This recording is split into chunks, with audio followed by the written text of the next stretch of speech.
So we have hit 30,000 subscribers, and to celebrate this somewhat arbitrary milestone, I've decided to make a Q&A video. Meaning today, I will answer channel-related questions, starting with some of the most popular questions from the comments, and finishing with what you guys have submitted on the Discord server. So without further ado, let's begin with question 1. What is the color scheme from the videos? You'd be surprised how often I get this question. Originally based on Groovebox, the color scheme is now somewhat of a mix of Groovebox material, some of my own colors, with a darker background, and overhauled highlighting. It is also technically not real, because it's all made with video editing magic, just like the code window itself and everything around it. What is the font you use in the code snippets? Most of the code snippets from the videos use the JetBrains Mono font. It is free, open source, easy to read, and it's also the one I use in my terminal. Highly recommend. If you want to give it a try, add this to your config. What video editing software do you use? How do you make the slides? Since the channel inception, I've been committed to only use free and open source software for all video production, starting with just OBS,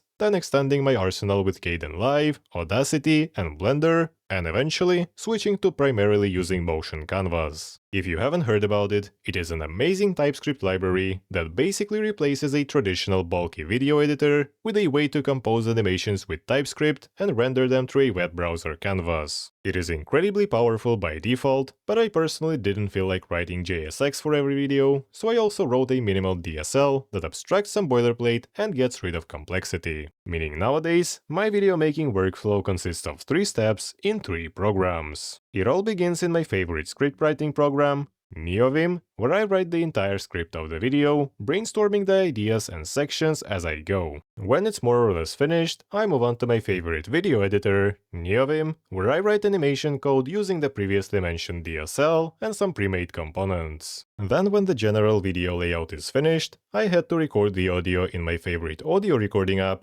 which is of course NeoVim, using a custom keymap that launches FFmpeg, allowing me to record a paragraph above the cursor. And after several painstaking hours of recording around 5 minutes of audio, it all gets merged automatically based on the order of the audio file references. At which point, I just have to sync the visuals, make a thumbnail, and do some finishing touches. Next question. Why is the channel named Vimjoyer? I just like Vim. How and when did you first encounter NixOS? I learned about NixOS from a friend about a year prior to making my first video about it. The first time I've tried it, I actually dropped it and went back to Arch because I found it too complex and different, but as you can see I later returned to it again. How does your base desktop price look? Here it is. I have just switched to Neri several days ago, and the bar is Noctalia shell, which I switched to last week. You will find the .files link in the description. If you could change one thing about Nix, what would it be? I am not in a position to change anything about Nix, but if I somehow were to, I'd certainly make the module system a first-class citizen in the Nix language. Currently the entire module system is implemented in the Nix language itself, making it super extensible, but also somewhat fragile, hard to parse, and easy to break, especially for beginners.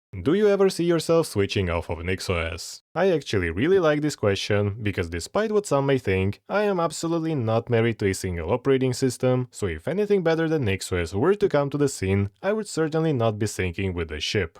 And I don't only mean switching to something like Lix or Determinate Nix, I have gone back and forth between those already, but I would also very much be willing to switch to Gix if it was better than NixOS. But NixOS currently stands undefeated, and I think it's not even close. Are your video topics based off of projects that you find useful and use in your config, or just based off how cool they are in concept? Now I know the video topics may seem random at first, and that's because they are. I usually just go about my day, imagine a cool part of some video I could make, and proceed to make it. Though I'm also very biased towards topics that we discuss on the server. Caffeinated beverage of choice? I like protein shakes with instant coffee. Will you do a face reveal? I am leaning towards just saying no I won't, but only the time will tell. No plans at the moment. Have you ever used functional programming languages before Nix? Though I've always known what functional languages are and use functional patterns in procedural programming languages, I've actually not really used any functional languages before diving into Nix. I think it makes the channel a bit more relatable, because in terms of Nix and Linux, I'm just a hobbyist sharing the stuff I discovered in my free time for enjoyment. What's your favorite armor set out of any real epoch or video game? I like the Ferrum set from my favorite game series, Dark Souls. Dark Souls also single-handedly influenced me to choose a helmet as the channel brand. And now, I'd like to thank all the amazing people that support the channel and keep it going for all the generous monthly and recent donations. They really mean the world to me. And as always, don't forget to check out our Discord server, leave a like or a comment if you enjoyed this video, or subscribe if you are feeling extra generous. Thanks for watching, and I'll see you in the next one.